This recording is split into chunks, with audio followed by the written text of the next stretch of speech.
gbogbo ẹ̀yin ọmọ Yorùbá nílé lóko lẹ́yìn odi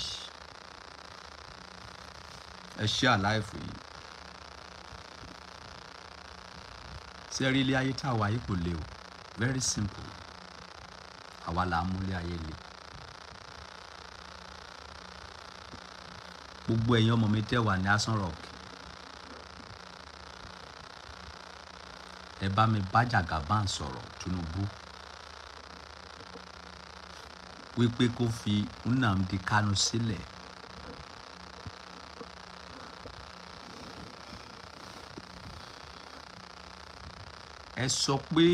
ẹ sọ fún Tinubu wípé kí ìjọba ẹ̀ kó fi àyè gba àlàáfíà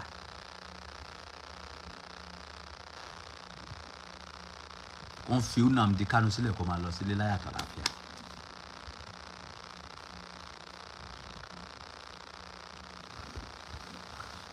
ilé ayé yóò le o àti alágbára àtọ̀lẹ àti president àti gọ́vnà gbogbo wa la máa jẹrà lọ́jọ́ kan.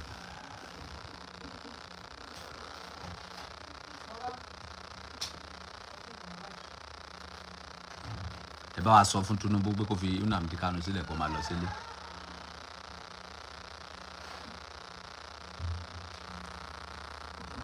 lórí ọ̀rọ̀ Nàìjíríà ẹ̀yin ọmọ Nàìjíríà ẹ kú iṣẹ́ takuntakun ẹ kú àfaradà Ọlọ́run á kó àmọ́ ẹ sí. sẹ́rí gbogbo ẹjọ́ tí gbogbo wa ń ròyìn ní nǹkan ẹyọ kan péré òun ló jẹ́ kí gbogbo everything wọ́n. nǹkan ẹyọ kan tó dẹ̀ jẹ́ kí gbogbo everything wọ́n ẹ̀ náà pè ní subsidy tí wọ́n yọ kúrò yẹn torí epo ní agbára wa epo ní power wa epo la ń jẹ epo la ń ná epo la ń lò epo la fẹ́ epo ní Nàìjíríà gbójúlé tó ń jẹ tí epo bá ti wọ́n everything gbọ́dọ̀ wọ́n so tó bá ṣeé ṣe wọ́n dá owó ìrànwọ́ epo yẹn padà àìjẹ́ bẹ́ẹ̀ nǹkan ò lè lọ sílẹ̀ so Ọlọ́run á ràn wá lọ́wọ́ nǹkan tó fẹ́ bá yín sọ nìyẹn. so lẹ́yìn yẹn mo gbọ́ wípé àwọn èèyàn ń wá mi epo wọn fẹ́ béèrè question lọ́wọ́ mi wo lè kọ question yẹn sí comment section wo dẹ̀ lè send request kí gbé ẹ wọlé but tí o bá fẹ́ bá mi sọ̀rọ̀ wá bá mi sọ̀rọ̀ pẹ̀lú respect mi ò kì í disrespect èèyàn mo dẹ̀ hate kéèyàn máa disrespect mi. àpọ́nlé lára fẹ́ ara ò fábùkù tó bá ní ìbéèrè tó fẹ́ béèrè lọ́wọ́ mi sọ sí comment section àbí kó kọ sí kó send request kí gbé ẹ wọlé kó wá béèrè question ẹ.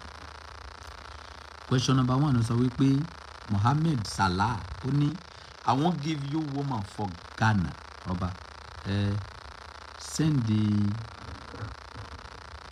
nọ́mbà obìnrin yẹn sí WhatsApp mi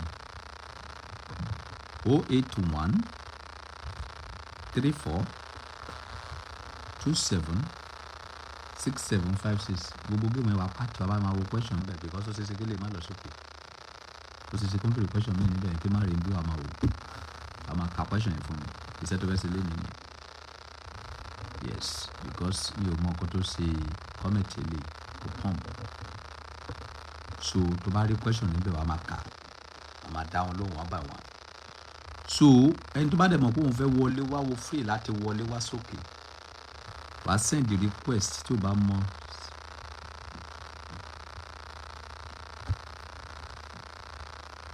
àwọn questions tí o bá ti make sense má kà jáde bẹ́ẹ̀ question torí ẹ bá pé question tí àwọn olórí pípé bá béèrè ní kó kà jáde irú question Adéyẹmọ yìí nísìnyí question àwọn ọmọ ẹran ni your audio is bad ṣé kò mọ̀ gbọ́ mi ni can you hear me clearly?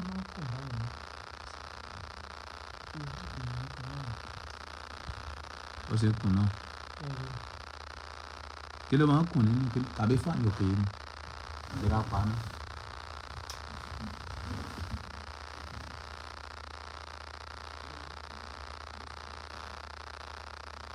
hello.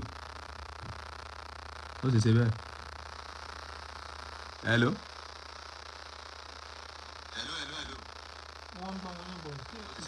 Kí ló kùn? Kàbí sájà tí mo ń fún sájà yẹn.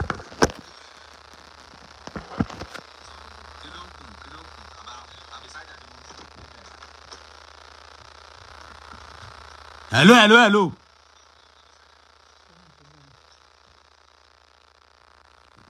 Well, kó máa kùn sí wọn létí. Ìbéèrè wo ló wà ńbẹ̀? Nigeria problem ni wípé kólúkálùkù lọ wá sẹ́sì kí gbogbo yín kẹ́ wọnú igbó lọ kẹ́ lọ máa kọ́kọ́ gàrí kẹ́ lọ máa kọ́kọ́ kúkúrú kí Tinubu ó dẹ̀ fún wa ní àwọn equipment nǹkan tá a máa lò nínú oko wa.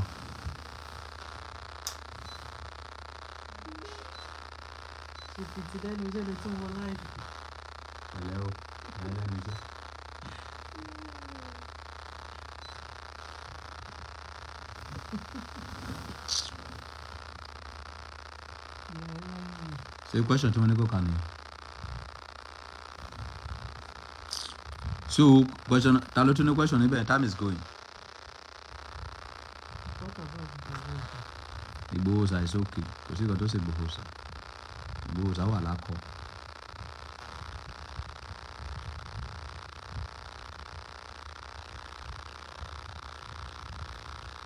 What is your evidence? Kí ni evidence ẹ̀ wípé Gani Adams ló rán àwọn boys yẹ láti máa bú Ààrẹ òkúta? Báwo ló ṣe mọ̀? Nǹkan tójú yín bá tó ní kẹ́ máa sọ. Nǹkan tójú yín ò bá jọ ẹ má máa sọ.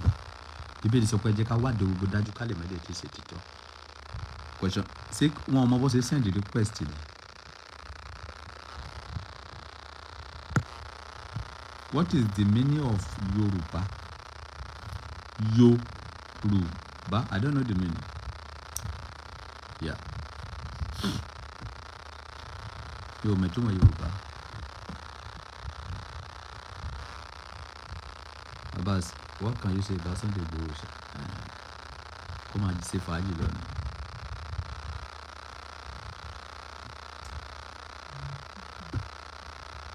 Abe OGK.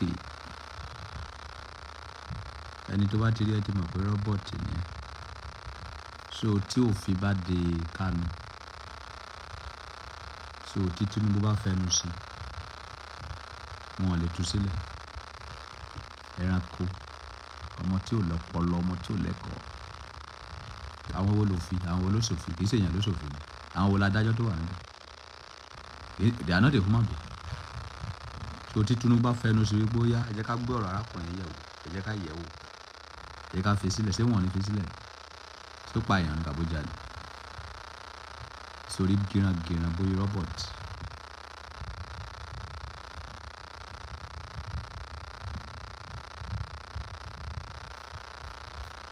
Oba, please, now as a king of the world, you should know the meaning of Yoruba. I can't know everything because God self does not know everything. Bíbélì sọ wípé Ọlọ́run sọ wípé inú mi bàjẹ́ tó wípé mo dá àwọn ènìyàn. Ká nípa Ọlọ́run pa àwọn èèyàn máa ya wèrè ni kò lè dá wọn. So Ọlọ́run gan mọ gbogbo nǹkan. So mi ò lè mọ anything. Àmọ́ àwọn nǹkan tí mi ò mọ̀. Yes. So that is the answer. Ọlọ́run mọ everything. So ìwọ fúnra ẹ mi ò kì í ṣe dandan kí n mọ everything. Nǹkan tí bá mọ̀ ni màá sọ. Eléyìí tí mi bá mọ̀ mi ò ní sọ.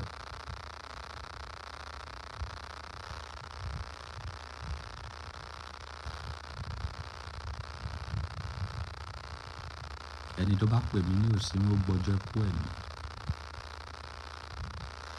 Òsínwó ènìyàn is just an snag. It's a snag. Ìwọ tó bá pè mí bẹ́ẹ̀ kò gbọ́jọ́ kú ẹ̀ ní. God know it all. Tó bá mọ̀ pé God know it all, go and read your Bible very well. If you read your Bible very well, you will know that your God does not know it all. Because tó bá yẹ bọ́lọ̀ ń mọ̀ pé ẹ máa ya wèrè ni kò ní dá yín. Ó nínú mi bàjẹ́ torí pé mo dá àwọn ènìyàn. It's a mistake. Ó kábàámọ̀ torí pé òun dá wa. Ó ka Bíbélì ẹ̀. Genesis chapter 6 verse 6 ló sọ bẹ́ẹ̀. Come up and explain better now.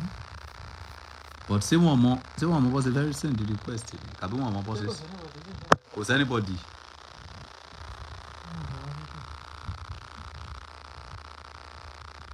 What is God that wrote the Bible, but you believe that, but you hear about God in the Bible. It's not your forefather that is preaching God for you. You hear what we call God from Bible.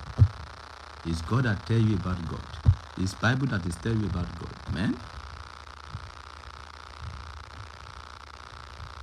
what is the meaning of Opa Agbaye? God bless you. That is a good question. The meaning of Opa Agbaye is that word. Ọ̀rọ̀ tó ń jáde yẹn, ó máa máa mi ayé ni. That word you cannot say it. So èmi la lò láti máa sọ ọ̀rọ̀ yẹn. So I represent Ọba Àgbáyé in this world. Ọ̀rọ̀ tó ń jáde yẹn, o ò lè bá lẹ́nu ọba ìlú kankan. Ọ̀rọ̀ tó bá gbọ́ lẹ́nu mi, o ò lè gbọ́ lẹ́nu olórí ìlú kan, o ò lè gbọ́ lẹ́nu president kankan, o ò lè gbọ́ lẹ́nu ọba ìlú kankan. Ẹnu mi ló máa ti kọ́kọ́ gbọ́. Because ọ̀rọ̀ yẹn ò kì í ṣe táyé ti holy center ni. Ìtumọ̀ Ọba Àgbáyé ni. Ọ̀rọ̀ tó ń jáde yẹn gangan ni Ọba Àgbáyé, authority ni. Tó bá ti lù ẹ́, ó parí. Ìtumọ̀ Ọba Àgbáyé ni. Kí ló wí? In this hardship economy, is it polite for a woman to run away from family because of food scarcity? Very, very good. You can run for a family. Can anybody look very well now? Yes. If you know that you don't have power to take care of your family, you can run away for your life. Let everybody run for his head. But you cannot run away for your children. Yes, because you are the one that called them for this from your oko. Tó bá mọ̀ pé already àti bọ́ ọmọ ò ní bí. Ìbọ̀tọ̀ ọmọ tó bá ti kọjá 18 years o lè sáfẹ́ ilẹ̀ kó lọ find a way fún ìgbésí ayé. So that is it. Question. Yìí sọ pé òun ti send request. Adébáyé Àwọ̀ọ́lá. Ẹ bá ti send request ẹ gbé Bíbélì ń dání o. Mi ò dẹ̀ kí n argue, mi ò kí n máa rojọ́ púpọ̀. Point. Do you have Abobaku? Yes, I have Abobaku.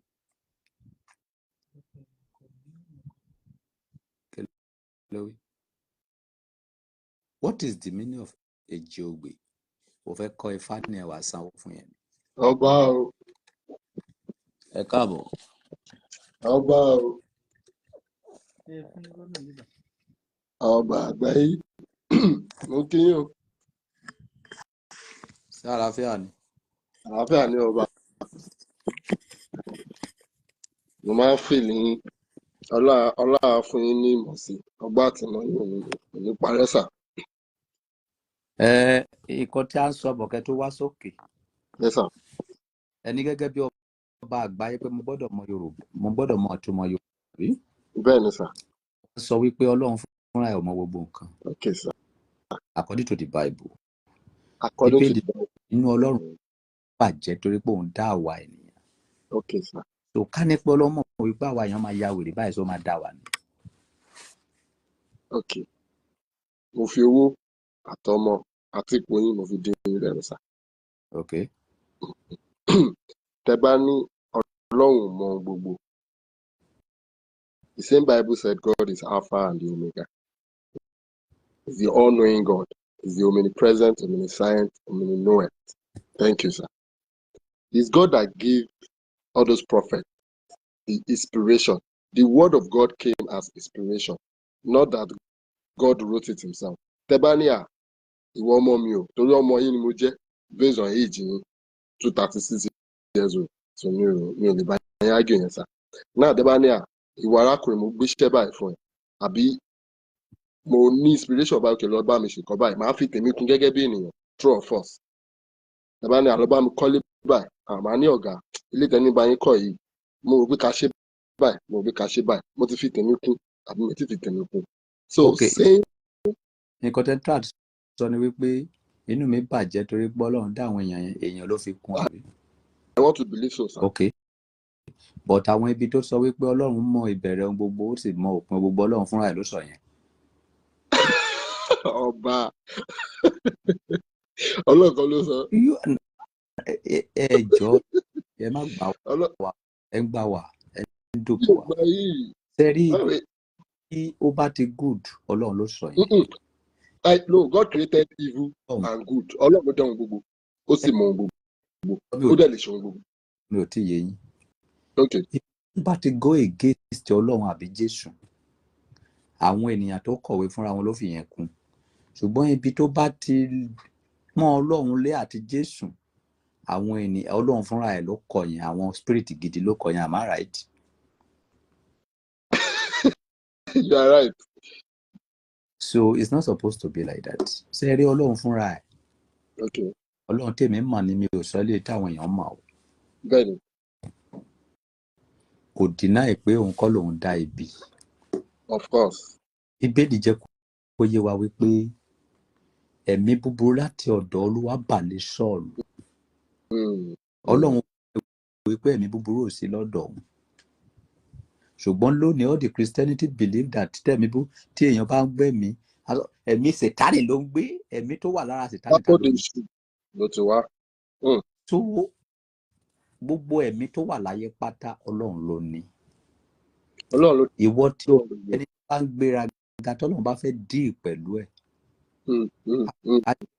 àga yẹn pọ̀ nínú ayé ẹ̀ débi tó máa ti ṣubú kó lè kẹ́kọ̀ọ́. Case of the Israelites and Pharaoh. Ọlọ́run ní kí Mósè kó lọ bá Pharaoh kó sọ fún pé kó jẹ́ káwọn ọmọ òun lọ. Ọlọ́run ló tún lọ jẹ́ kí ẹ̀mí búburú yẹn kí ọkàn ẹ̀ kó lè pé rọ́ṣẹ̀ ẹ̀ ní lọ. Kọ́lọ́ lè ṣe kí ni kó lè fi dá àpẹẹrẹ burúkú fún àwọn ọba tó kù. Òun la fi jẹ́ ohun èlò lọ́wọ́ Ọlọ́run. Ohun èlò ni wá. We are vessels. We are like tools. We are tools in his hands. So àrà tó dẹ̀ ló fi wá dá. Kọ́lọ́ máa fi wá dá. ìdí nìyẹn tí mo fi láì bọ́lọ́run ṣe ń lò mí because àwọn ń lò mí láti ṣe kà ní. Ọlọ́run ló ní láti ṣèkà. Ẹ ṣèkà.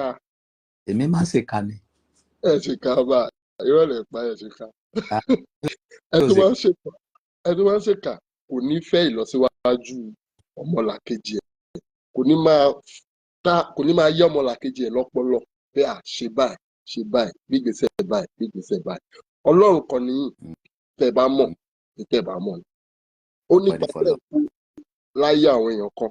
Ṣẹ́rí èmi mi ò wà sentiment pé ẹni yìí. ẹ ṣeun gan. ṣé question méjì tó wà mẹ́. ọ̀yá kí ló wí. ó ní I'm from Muslim family. Okay. but mo fẹ́ yàwó ní ìdílé Christian. ṣé dandan ni kí ìyàwó mi change sí Muslim. This is the very good àwọn question tá à ń sọ lélẹ̀ àwọn question àwọn ọlọ́pọlọ ènìyàn lélẹ̀ tí a bá fẹ́ béèrè question tó lè la àwọn èèyàn lọ́yẹ̀ ẹ má máa béèrè question rádaràda mọ́. Okay. This is how I will answer that question. Ma answer question yẹn lọ́nà méjì. Tó bá jẹ́ wípé ẹ̀yin méjèèjì understand nǹkan tí wọ́n ń pè ní Ọlọ́run. Ìyàwó ẹ ò ní ìdí láti change sí Mùsùlùmí. Ṣùgbọ́n tí ẹ̀yin méjèèjì ò bá understand ẹni tó ń pè ní Ọlọ́run, ìyàwó ẹ fẹ́ ó kọ̀, ó gbọ́dọ̀ change sí Mùsùlùmí. Because tí ẹ̀yin ò bá sọ̀rọ̀ àwọn Mùsùlùmí ẹlẹgbẹ́ máa sọ̀rọ̀ wípé ẹnu ọ̀káyàwó ẹ ló fà tó fi ń lọ sí Kìrìsìtẹ́nì tí wọ́n fi ń lọ sí Mùsùlùmí. So ó wá kùn sí ọwọ́ ìpinnu ẹ̀yin méjèèjì. Mi ò lè sọ fún yín wípé dandan kíyàwó ẹ convert àbí kó má convert. But two of you need to understand who is God. That is the key. It's a question me to answer. Over in this kind of hardship going on in the country, what can one do to avoid this strong hardship? Kò sí nǹkan tẹ́ fẹ́ ṣe jù pé kẹ́ lọ tẹpá mọ́ṣẹ́ yín kẹ́dẹ̀ ló brain yín ẹ lọ tẹpá mọ́ṣẹ́ ẹ lọ brain yín ẹni tó bá ti ń wá iṣẹ́ tí èèyàn fi ń need kiri àbí iṣẹ́ decent kiri kò kí ń ṣoríire iṣẹ́ tó máa ń dọ̀tí ara ènìyàn òun ló máa ń jẹ́ kéèyàn ṣoríire jù. Thousands of women nísìnyí tó bá bèrè pé sẹ́wọ̀n náà fẹ́ sọ wọn náà fẹ́ ta aṣọ. Ẹ lọ sí car wash ẹ̀yin obìnrin kẹ́ máa ta ibi tẹ́ bá ti rúdi sẹ́yìn tẹ́ bá ti ń ṣe car wash ẹ máa rí wípé àwọn ọkùnrin máa patronize yín. Èsì dandan kí gbogbo yín lọ jókòó sí ṣọ́ọ̀bù òfò kan kẹsàn pé ń ta aṣọ rádaràda kan ẹ tó bá yé ló máa ra aṣọ. Gbogbo yín báyìí gbogbo yín àwọn iṣẹ́ tẹ̀yin obìnrin tẹ̀ ń ṣe máa ń bí mi inú. Eléyìí tó bá ta aṣọ pé òun fẹ́ máa ta ọtí bí apalọ̀ láti máa fi ba ayé àwọn ọkùnrin jẹ́. So gbogbo nǹkan bẹ́ẹ̀ yẹn ẹ lọ sí àwọn iṣẹ́ ìdọ̀tí ló yọ owó jù. Ẹ lọ sínú oko kẹ́ lọ máa roko, ẹ lọ máa wó púpúrú, ẹ lọ máa wó gàrí, ẹ lọ sí oko kòkó, ẹ lọ sí oko obì. Okay? So that is it. And use your brain where you are working. That is it. Oba, are we serving the same God? No. We have different types of God. My God is different from your God. Because my God does not tell me to serve him. My God is not a hen that I will be serving. My God is not a rat. I'm not serving God. Okay? Because God does not have farm. My God does not have farm that I want to go and help him to be cutting grass. Me, King Solomon, I'm not serving God. I'm not serving anybody. I'm serving myself. I'm serving my stomach. Can you see that our God is different? Your God is different from my own God.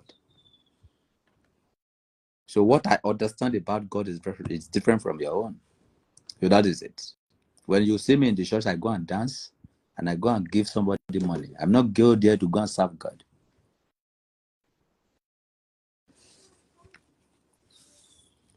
Báwo ni èèyàn ṣe lè jẹ́ ìpè Ọlọ́run nígbà tí ó mọ̀ wípé òun fẹ́ràn àgbèrè sí i? Irú àwọn questions wọ̀nyí kò máa yà mí lẹ́nu. Ta ló dá oko? Ṣé ìwọ ló fa tókò ẹ fi ń rí? Nǹkan tó fa tókò ẹ fi ń rí ta ló dá? Tókò ẹ bá ti ń rí wà dóbò ni. Tó bá dé inú pẹpẹ mi ní ṣọ́ọ̀ṣì, ní ẹ̀gbẹ́ ọ́fíìsì mi báyìí, bẹ́ẹ̀dì wà ń bẹ̀ ibi tí mo ti ń dóbò wà ń bẹ̀. Táwọn gẹ̀ẹ́sì yẹn bá ti wá, ẹ lóò sáà lè máa dóra ọ níbẹ̀ ni, ẹ bọ́ sórí bẹ́ẹ̀dì kájọ dóra, jọ ń dóra wa lọ nìyẹn. So that is it. Ìyẹn ò ní mí ni. Ó ń dóra ó dó èèyàn yẹn o. Ìyẹn ọkàn ẹ gangan lọ́lọ́run need. God need your heart. Nǹkan tó wúrò ní ọkàn, nǹkan tó ń pinnu sọ́mọ làkejì ẹ, èrò tó gbà sọ́mọ làkejì ẹ lọ́lọ́run fẹ́ rò. It's not your oko ẹ máa jẹrà láìpẹ́ náà lóko ẹ dó èèyàn. Má dóyàwó léyàwó sábà. But àwọn gẹ̀ẹ́sì ẹrún wọn pọ̀. Ìwọ gẹ̀ẹ́sì tó bá ti lọ́kọ dóko bó bá ṣe wọ̀n ẹ́. That is life, man. Fàájì ara ó múnú ara ẹ dùn. You are making yourself happy. Heart ẹ lọ́lọ́run need. Oba, do you believe in God? I don't believe in your God, but I believe in my own God. Because your God is different from my own God. Ẹ jọ̀ọ́ ìwọ tó bá ń pọ̀ lókè, rí wípé o wá béèrè question gidi, àjẹ́bẹ̀ mú já ìdànù nìyẹn.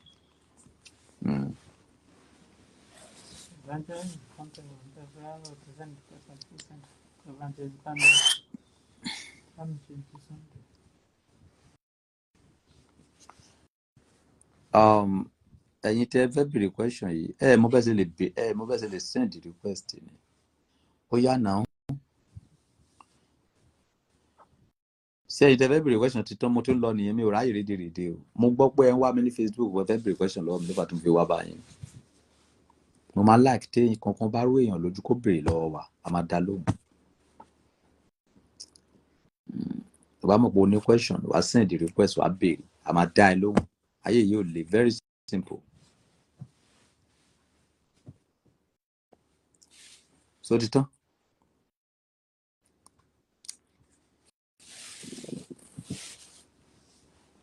Kì í ṣe ẹjọ́ wọn ibi ti pa wọ́n àti táìpù gangan wàhálà. Oba, please, what is religion? Religion can be defined as a strategy to make one or two people as a slaves. That is religion.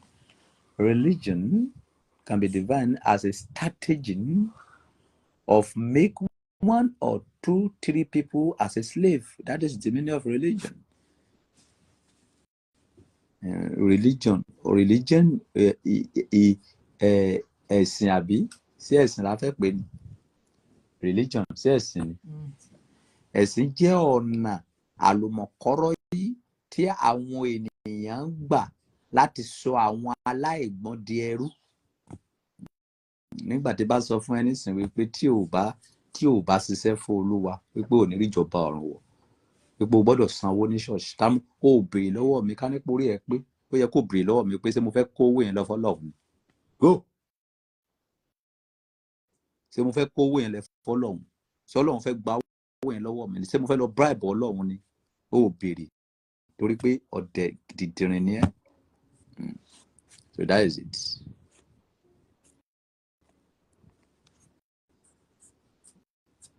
oníṣègùn bíbélì sọ pé alágbèrè kan tàbí ẹlẹ́ṣẹ̀ kan kò lè rí ògo Ọlọ́run, kí ni ẹ rí sí i? ẹni tó kọ bíbélì dóyàtì ló bò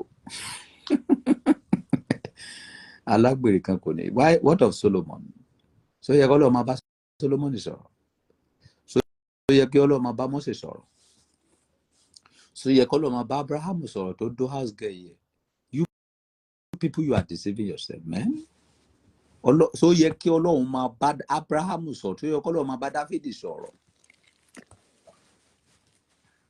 you people reason what you are talking about what are you talking about man kò yẹ kó bá yẹ pé àgbèrè tó bá yẹ pé àgbèrè ò dáa Ọlọ́run ò ní máa bá Solomoni sọ̀rọ̀ rárá because Solomoni alágbèrè tó bá yẹ pé àgbèrè ò dáa Ọlọ́run ò ní máa bá Abrahamu sọ̀rọ̀ Abrahamu dó ìyàwó ó dó house girl yẹ ó dó ìránṣẹ́ ìyàwó ẹ̀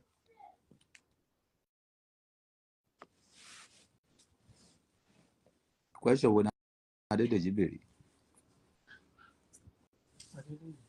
wà lọ sókè.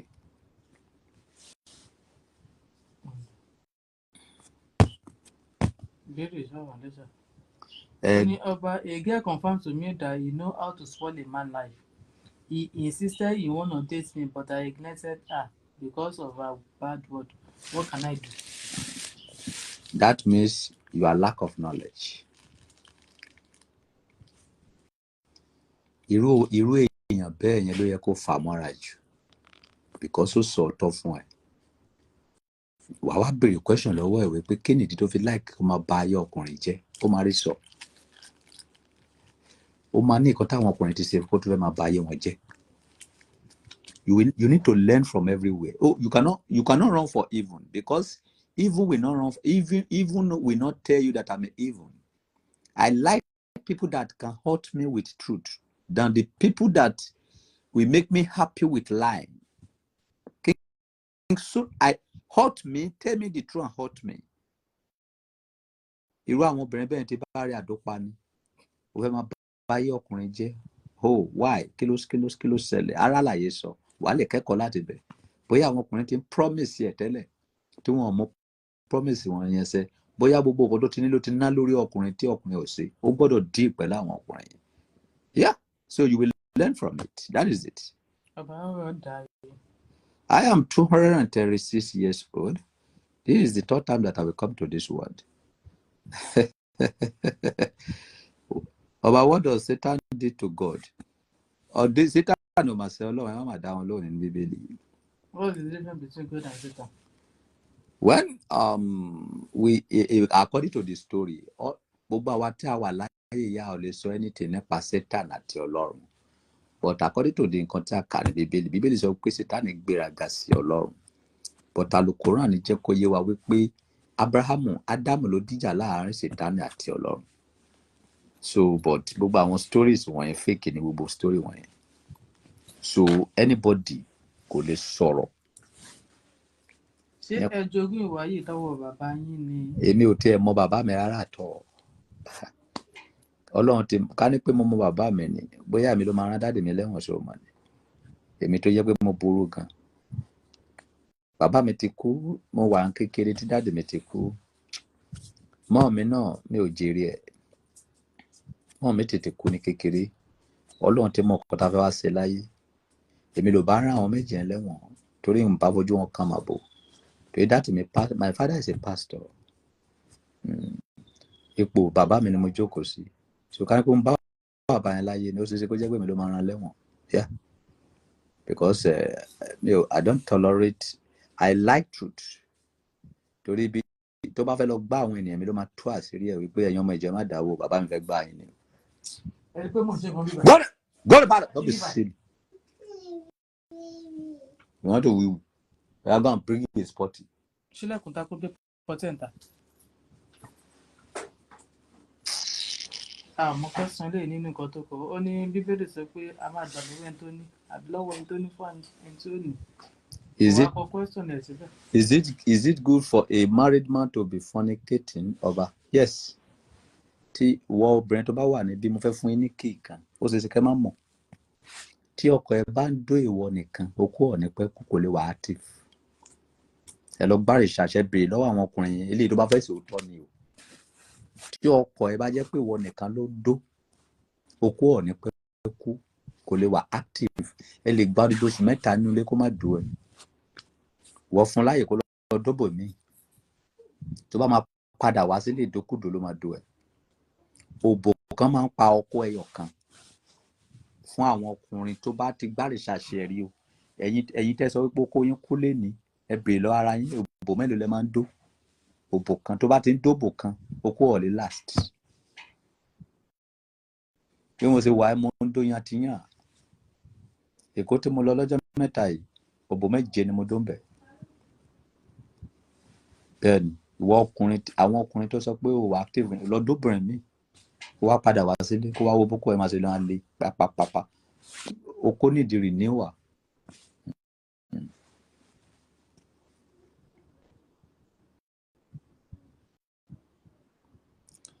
Ọba kí ni ohun èèyàn lè ṣe nígbà tí obìnrin bá pọ̀jù fún ọkùnrin? Ẹ gbé wọn fún àwọn bọ́dà yín kó máa bá yín dùn náà àtàwọn àbúrò yín tóbìnrin bá ti pọ̀jù fún yín.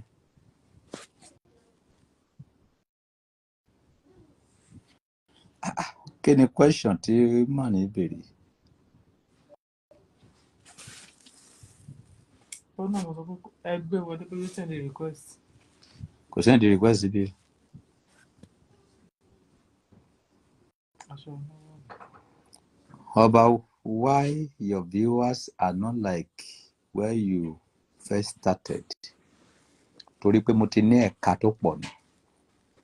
Láyé ìgbà tí mo kọ́kọ́ bẹ̀rẹ̀ mi nìkan ló máa ń sọ. Nísìnyí mo ti ní àwọn ọmọ tó ń sọ̀rọ̀ so wọ́n ti pín ara wọn káàkiri.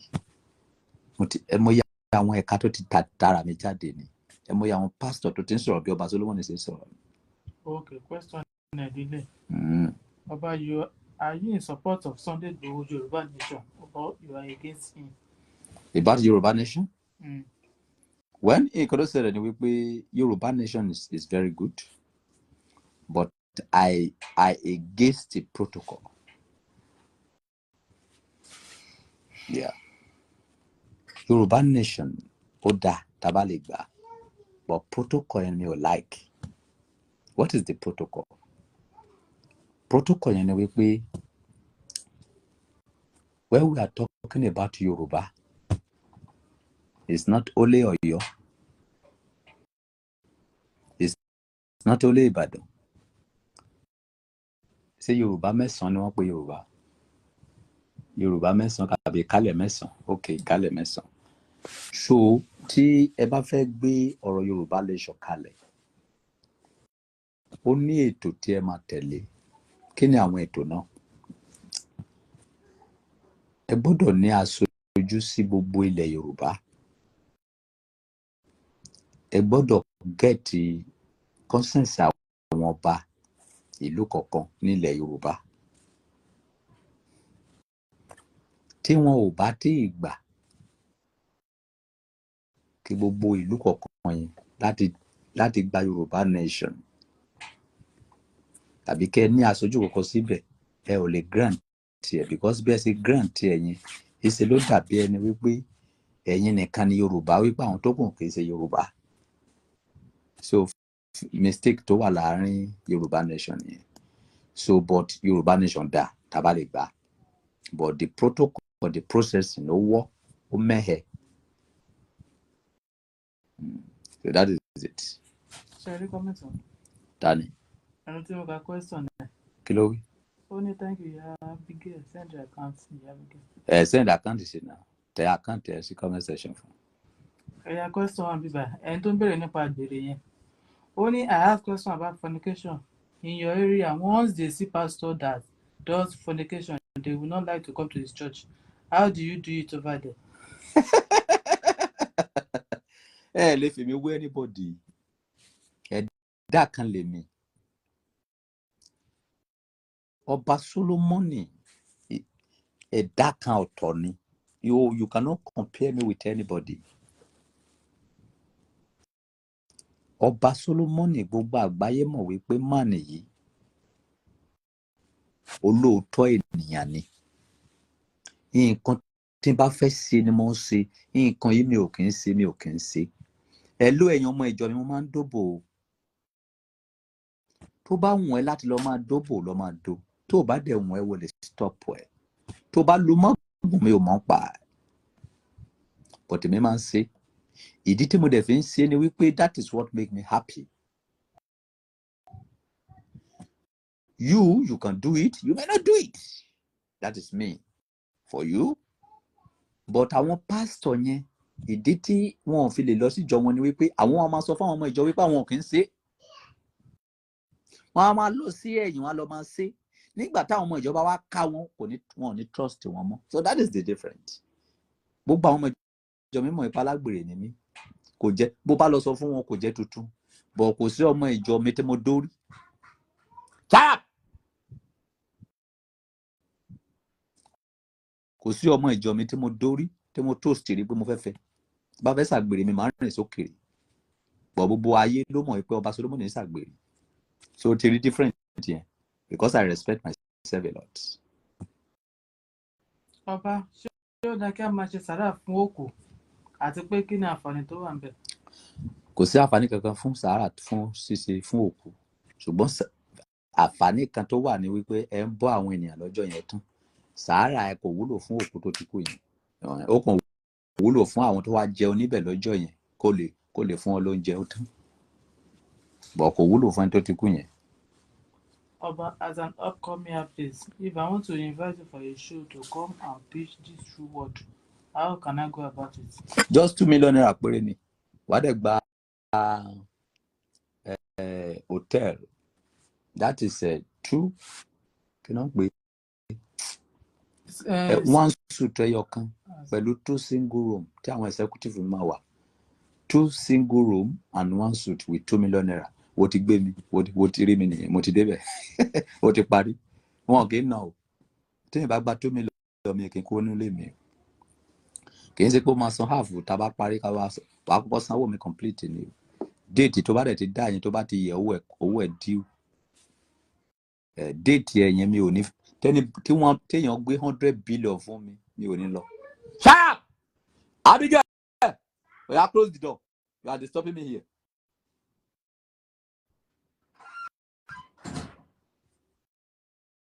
Tó bá ti fún mi ní 2 million tó ti gba yàrá suit ẹyọ kan because mi ò kí ń dóbò ní single room.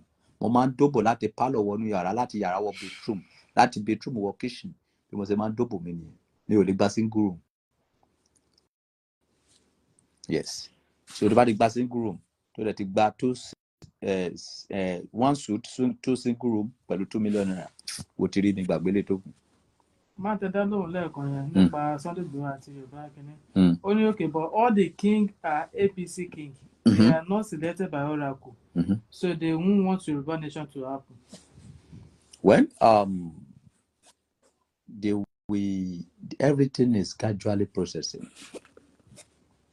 Àwọn APC tó gbọ̀rọ̀ gẹ̀jigẹ̀ ní Nàìjíríà lẹ́nìí is processing. Okay? The way tẹ́ fi gbé Yorùbá kalẹ̀, Yorùbá nation kalẹ̀, ó wọ́ gan. Because nígbà tẹ́ máa gbé kalẹ̀ pẹ̀lú èpè àti ká máa rí àwọn ọba fín. Tó bá tiẹ̀ dá tẹ́lẹ̀ wọn ò ní fẹ́ ṣe. Ṣùgbọ́n ká ní pé ìgbà tí ẹ gbé kíní gbé kalẹ̀ pẹ̀lú ìfẹ́, ẹ̀yin èèyàn, ẹ jẹ́ ká máa ṣe Yorùbá nation wa o. Ẹ sáà rí gbogbo bí ìjọba ṣe ń lọ. Ẹ̀yin ọba wa bá gbé yẹ̀ wò with low voice. And then àwọn tó ń kó sí ìdí àwọn tó fẹ́ máa ṣe agbẹnusọ fáwọn Yorùbá nation, they don't know how to talk. They talk anyhow. Wọn ò mọ bọ́n ṣe lè gbé ọ̀rọ̀ kalẹ̀ tọ́rọ̀ lè wọ àwọn èèyàn lórí. Everything kò kí ń ṣe agídí, kò kí ń ṣe ìjà. Ẹ gbọ́ ni wọ́n ní ọ̀rọ̀ ló máa ń yọ obì lápò, ọ̀rọ̀ ló máa ń yọ apó lápò. how the foundation is bent. Yeah. So that is it. Yoruba nation will stand. But only the majority one very level. Yes. Because foundation is a war. That is the key. Àwa ò kì í parọ́ fèèyàn, àwa máa sọ reality fún yín ni. But nǹkan Yorùbá nation dá. But the way that fi gbé kalẹ̀ ó wọ́. That is the key.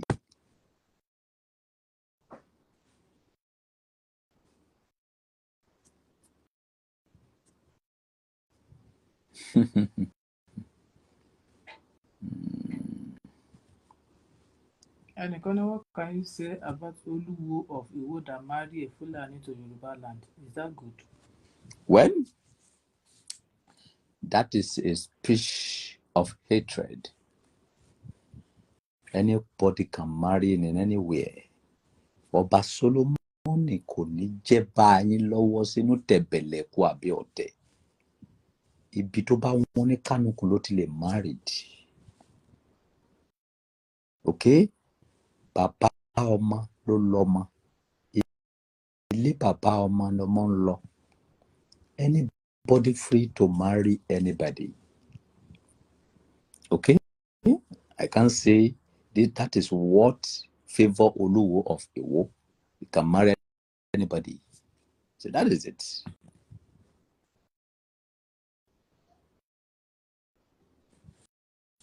Any question again?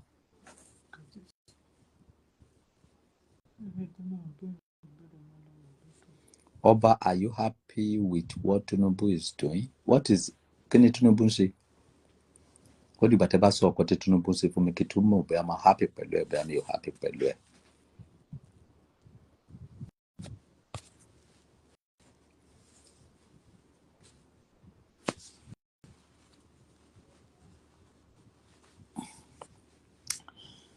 Ṣé question wọn ti tán ni?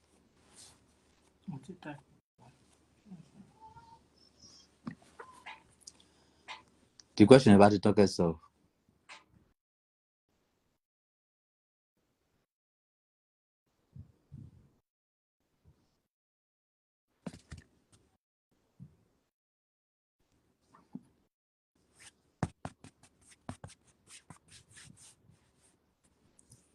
Okay, ṣé Tinubu ló wá ta gàrí fún ẹ nínú ilé ẹ ni?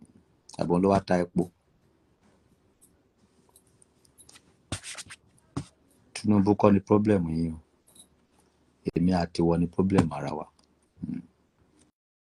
Epo tó wọ́n. Ó kàn jẹ́ pé ọmọ Yorùbá Nàìjíríà lápapọ̀ mentality yẹn lò. Tí bá kọ́ iné kòdù kan nísìnyí, ẹ ò ní fẹ́ tẹ̀lé. Ṣé rí epo tó wọ́n yìí? Ṣèbó nílé iṣẹ́ tó máa ń ṣe sólà.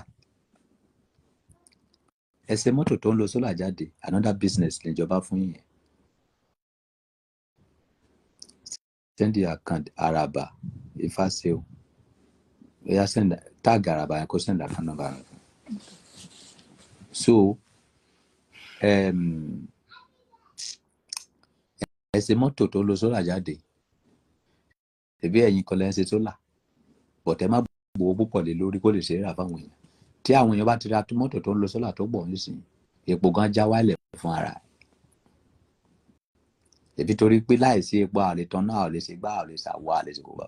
Irúfẹ́ ilé mi sìn, I use solar 24 hours. Àmì ò rí iná rí. Láti ìgbà tí mo ti délùú yìí mi ò rí nǹkan tó mi ò gbọ́ NEPA rẹ̀. But 24 hours nínú wà nílé mi. Okay?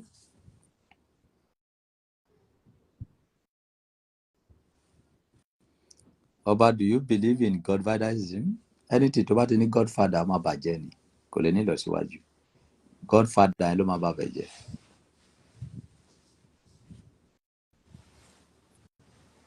What can you say about Ondo State's governor? Kò sí nǹkan tí fẹ́ ṣe fún jù pé kí gbogbo yín kẹ́kọ̀ọ́ lára igi ọ̀pọ̀tọ́ àti ayédàtiwa tó ẹ̀sẹ̀ débẹ̀ báyìí. Kẹ́kọ̀ọ́ lára gọ́vnà tó síwájú ẹ̀. ẹ mọ̀ pé ayé ti dá ti yín nísìn, ayé máa tó dá tàwọn kan lọ́la. Bẹ́ẹ̀ ni ayé ti dá ti yín nísìn, ayé máa tó dá tàwọn kan lọ́la. Ẹ kẹ́kọ̀ọ́ lára òṣèwájú, ẹ má pa tálákà lẹ́kún, ẹ má ara máa dà olúpẹpẹ dáwó, má lo no matter who you be, má lo agbára ẹ lérí tálákà o, má lo agbára ẹ lọ sọ́dọ̀ tálákà o. Ẹni tí mo bẹ̀rù jù, mi ò kì í bẹ̀rù olówó kèmi o, èmi ò kì í bẹ̀rù olówó, mi ò dẹ̀ kì í bẹ̀rù president, governor, ọlọ́pàá, sójà, mi àdán bẹ. Ẹni tí mo bẹ̀rù láyé jù tálákà ni. Oníwọ governor, ó fìyà jẹ tálákà ẹ kó pa á. Ẹ lọ wo mọ́ọ̀nì tó kù yẹn, president yes, Ondo state governor is a good man, ó ṣiṣẹ́ takuntakun. Ṣùgbọ́n ọjọ́ tí àwọn màmá yẹn, àwọn bàbá yẹn tó kígbe pé wọ́n ti gbalẹ̀ wọn lọ́wọ́ wọn, wọ́n bẹ̀rẹ̀ sí ń pariwo ẹjọ́ mọ̀ pé mọ́ọ̀nì ti kọjá ayé ẹ̀, mọ́ọ̀nì ti sàwọn ayé. Ẹ rí báwọn ọmọ ẹ ṣe sunkún ni. Jọ o ẹ̀yin tálákà yìí, ẹ̀yin tẹpẹ́ra yín ní ọba ìjòyè ìkòkò bàbá ìsàsùn, gọ́vnà, president wọ̀nyí, mo bẹ̀ ẹ́ ni o, tó bá wọn kó o fẹ́ ṣàṣeyọrí nínú ayé, máa sá fún tálákà o. Nǹkan tó bá ti lè gba ọmọ ojú lójú tálákà sá fún o, ó léwu o, má ṣe o. Tó bá ti mọ̀ wípé o ní alternative tó lè fún tálákà, má pa wọn lẹ́kún o.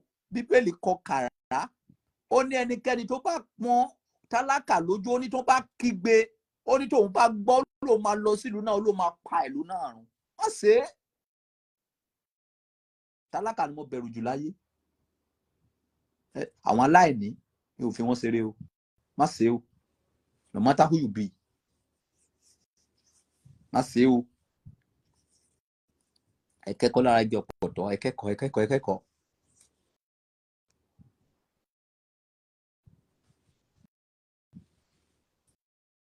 I want you to talk about cousin Smith. Nǹkan tí a bá rà la máa tà náà. Nǹkan tí Dangote rà ló tà. Kò sí gbọ́dọ̀ bẹ́ẹ̀ sọ sí. Why did Muhammad marry Aisha at the age of 6? Wetin concern me bá Muhammad? Má tún máa sọ̀rọ̀ Muhammad. Mi ì fẹ́ máa gbọ́rọ̀ Muhammad, mi ì fẹ́ máa gbọ́rọ̀ Jésù. Because ìgbé ayé wọn kò ní nǹkan ṣe pẹ̀lú ìgbésí ayé tèmi. Àwọn ìgbé ayé tó ti lọ, ẹ máa sọ̀rọ̀ nípa àwọn tó wà láyé ìsìn. Ẹ má máa sọ̀rọ̀ nípa àwọn tó ti kú mọ́, mi ì fẹ́ máa gbọ́rọ̀ wọn. Ok? Tẹ́ bá fẹ́ máa sọ̀rọ̀, ẹ sọ̀rọ̀ nípa nǹkan tó lè ṣe wá láǹfààní. Ní ìgbà tí ayé Muhammadu, ojú ò tí ì là, nǹkan tó bá wùyàn ló lè ṣe nígbà yẹn. Ok? Ní ìgbà ayé Jésù, ojú ò tí ì là, nǹkan tó bá wù wọ́n ló lè ṣe nígbà yẹn. Ní ayé títí wa ẹni kẹ́ máa sọ̀rọ̀ nípa Jésù ò lo iPhone náà, ṣé Jésù lo Bugatti ni, ṣé Jésù gun jet rí ni. Talk about what is happening to the president. I don't want to hear. Ṣé rí ìwọ tó bá ń waste time ẹ lórí Bíbélì àbí Quran, wọ́n máa tálákà. Mi wá lè sọ àwọn pásítọ̀ tó ń gbá yín o, àtàwọn àfáà tó ń gbá yín nìkan, wọ́n lè máa waste time wọn lé because ibẹ̀ náà ti ń jẹun. I don't have time for that. Talk about something that can give you money, something that you can benefit from. Èèyàn fẹ́ máa wàásù fún mi sìn, Jésù sì wọ Jerusalem pẹ̀lú kẹ́tẹ́kẹ́tẹ́, ṣé mo fẹ́ lọ máa wọ kẹ́tẹ́kẹ́tẹ́ ni, kí ló tèmi pẹ̀lú kẹ́tẹ́kẹ́tẹ́, wetin concern me about that? That one have gone. Àwọn yẹn ti wáyé tiwa, wọ́n ti ṣe fàájì tiwọn, wọ́n ti lọ. Ẹ máa sọ̀rọ̀ lórí nǹkan tó lè ṣe yín láǹfààní now presently. That is life. Jesus is your creator. Create who? Ìyá mi ló create mi o, Jésù ò create mi o. Àwọn èèyàn wọ̀nyí gan wọ́n kàn wá bí ibi tí fẹ́ lù wọ́n pa àti táàpù gan wàhálà ni. Kò yí sì fún wọn láti táàpù. Ẹ ò lè táàpù, ẹ lè send request wọlé fẹ́ sí gangan. Mo ti ń lọ òwò, ẹ ti ń jẹ́ kí program yìí sú mi nìyẹn, mi ò ráyè. Tẹ́ bá wọn fẹ́ bèrè question, kẹ́ bèrè question, tẹ́ bá dé bèrè question ká kó ń bì. Wọn kàn ní pé ó pẹ́ tí mo ti bá yín sọ̀rọ̀, mo kíkan bá yín sọ̀rọ̀ díẹ̀ ni. Question and answer là ń ṣe ń bí.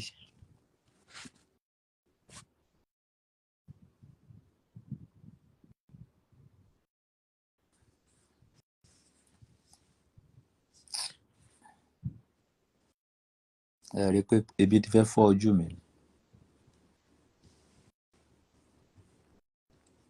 Who you be? I'm a somebody before somebody.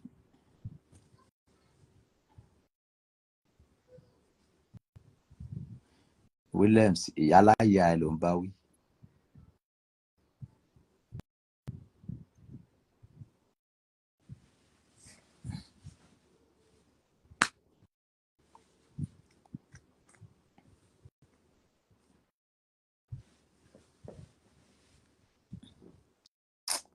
Wo àwọn ọmọ ta lókun síbí kò sọmọ gidi ń bímọ. Jẹ́ kí fún yín ní 5 minutes tí ìbá ti rí kọ́mẹ̀ntì gidi mo ń lọ nìyẹn. 5 minutes to go.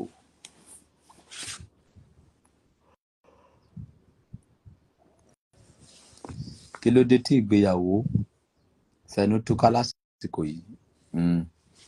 Torí wípé irọ́ lẹ fi pinlẹ̀ṣẹ̀ ìgbéyàwó yẹn kò lè last. Irọ́ lẹ fi ń pinlẹ̀ṣẹ̀ ìgbéyàwó.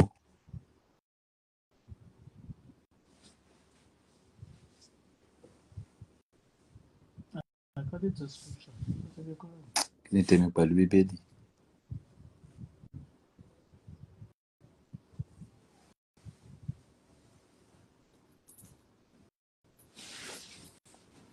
Ìdí ni wípé bàbá ọ̀tọ̀ ló bí mi, ìyá ọ̀tọ̀ ló bí mi. Ìṣọwọ́ tọ́ mi ó yàtọ̀ sí bọ́n ṣe tọ́ ẹ, so I'm different. After life ìka jòbó ẹ ajẹyàn ẹ ajẹdí ẹ ajẹ gbogbo ara ẹ. That is what will happen after life, nothing more. Can you be Nigeria president? Mi ò kí ń jẹ ipò ẹrú. Nigeria president kò kí ń ṣe ipò gidi lọ́dọ̀ mi.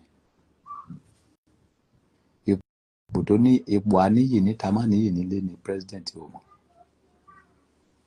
Odidi oṣù mẹ́ta o lè má rí ìyàwó ẹ̀. Okú ẹ̀ gan ò ní rí. Hello? Something is happening in Abuja. Something is happening in Kaduna. Something is happening in Port Harcourt. Ta ló ráyè gbogbo òfò yìí? Ipò ẹrú ni èmi ò ká sípò gidi. Lọ́dọ̀ ti tèmi ni o.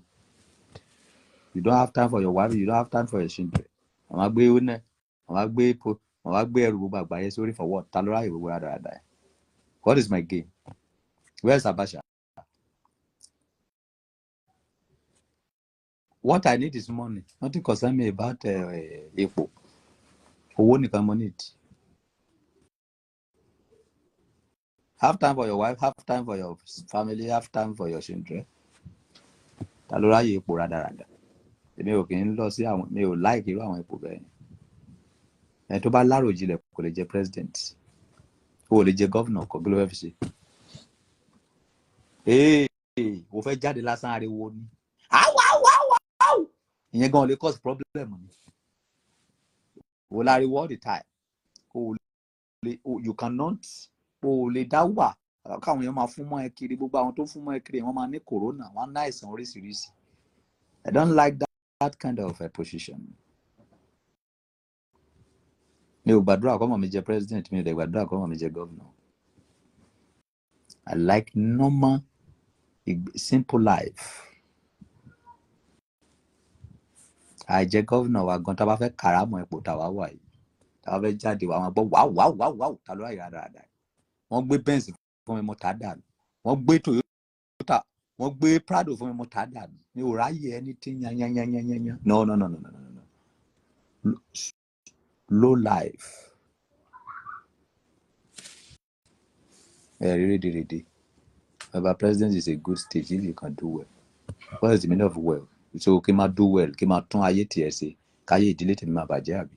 Kí n máa bá ẹ tún ìgbésí ayé ọmọ àti ìyàwó ẹ̀ ṣe. Kí n máa ráyè tìyàwó mi, kí n máa ráyè tọmọ mi. Mi ò kí gbẹ́rù ẹlẹ́rù tèmi wá gbé. Mi ò ráyè rádaràdà.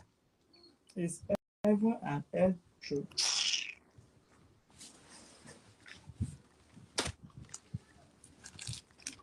Very presidency.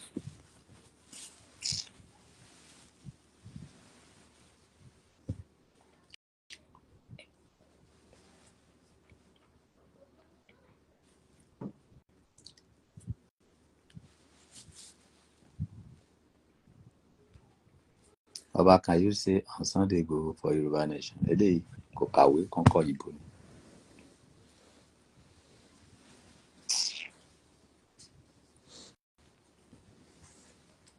Dámiláre Odùmọ̀sùn padà sí school. Nǹkan tẹ́ kọ́ kò ní ìtumọ̀. Abigail.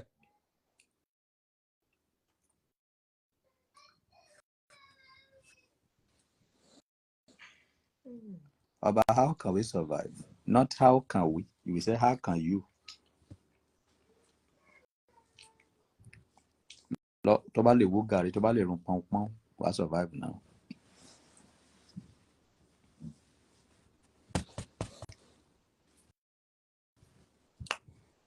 I don't know anything about rapture.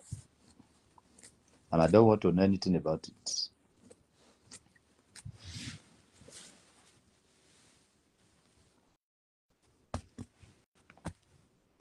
And is it good to treat our fellow human being bad, especially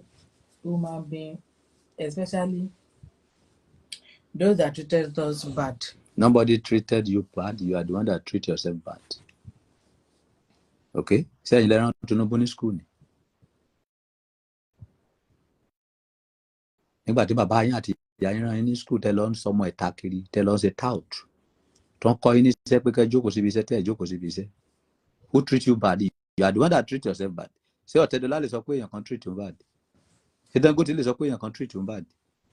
Ṣé Michael Adenuga lè sọ pé èèyàn kan treat you bad? Ṣé Davido lè sọ pé èèyàn kan treat you bad?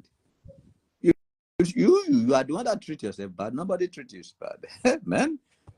Ìgbà tẹ́ lọ ń dìbò ní 2023, èmi wà nínú ilé mi mọ́ ń ṣe fàájì. Torí kò sí nǹkan tí mo need. Kò sí nǹkan tí mo fẹ́ gbà lọ́wọ́ politician. Ọ̀ká ni pé mo ń jẹ níbẹ̀ ń sì máa lọ dìbò. Gbogbo àwọn tó kú ní fíìdì nígbà yẹn nísìnyí, eléyìí tó pọ̀ jù nínú wọn, ìyàwó wọn ń pa báyìí. Go and face your job. Nobody treat you bad. You treat yourself bad. Okay? Ìgbà tó ń kàwé, tó ní kó kọ́ṣẹ́ pẹ̀lú ìwé tó kàwé ní náà. I need to be a doctor. I need to work in company. Òun ni kò tó ti gan mọ́ ẹ lọ́rùn pẹ̀lú company òfò tó ti ṣiṣẹ́. Tó ń gba 100,000 lóṣù tó sọ pé ó gbowó gidi. Bí mo ṣe wá 2 million naira tó mi ná lóṣù. Yes. As I am. 2 million naira is not enough for me to spend in a 1 month. You are the one that treat yourself bad. Nobody treat you bad. Aramada. I will tell you the truth anytime, any day. Your solution is go for cassava, go and plant cassava, epa, àgbàdo, gari, and be selling it. So that is how you can survive.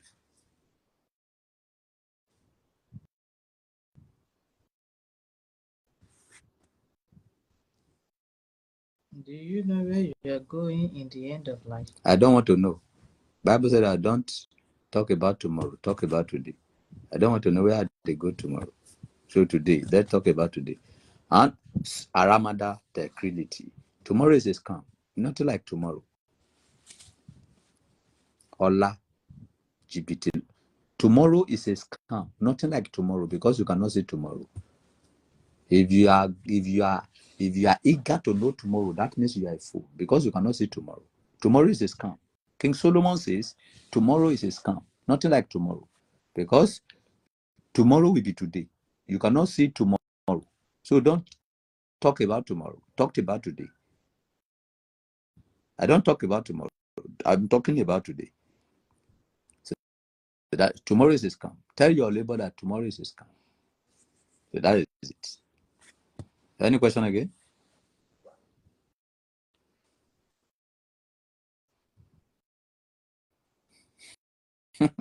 How can we solve the problem of Fulani in the ground? How you can solve the problem is all of Yoruba people, you should call your obas in your town. That you should contribute money and give Sunday go so that he should come and fight for you. That is the solution for Fulani. Ẹ máa pe àwọn ọba ìlú yín wípé kán dá owó kí wọ́n wá pe Sunday Igboho jọ àti ṣẹ̀ dáríjì wá jọ wá bá wa lé àwọn Fúlàní lọ tán Fúlàní máa lọ lẹ́sẹ̀kẹsẹ̀.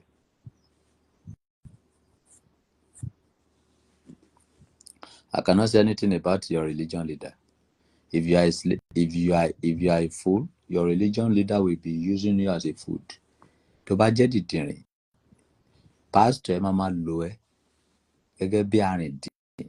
Ìwọ ló máa sin pastor àti ìyàwó pastor àtọmọ pastor. Iṣẹ́ tí wọ́n gbà láyé nìyẹn. Ẹni tó bá ti jára ẹ̀ kò lè já mọ́. Ẹni tó bá ti jára ẹ̀ ní 2022 tó kọjá lọ yẹn kò lè já mọ́ sẹ́. Mo ti sọ pé jára ẹ̀ ní 2022. Ìwọ tó bá ti jára ẹ̀ wà sẹ́rú kù ni. Ṣó ti tán?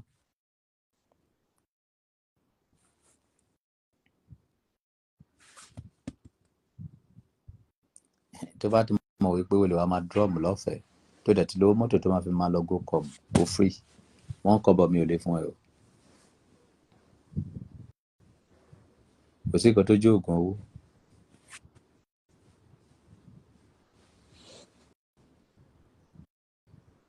All those vision na sakamaje. Nobody see vision. It's a forecasting. Ojú ìwòye vision ìran.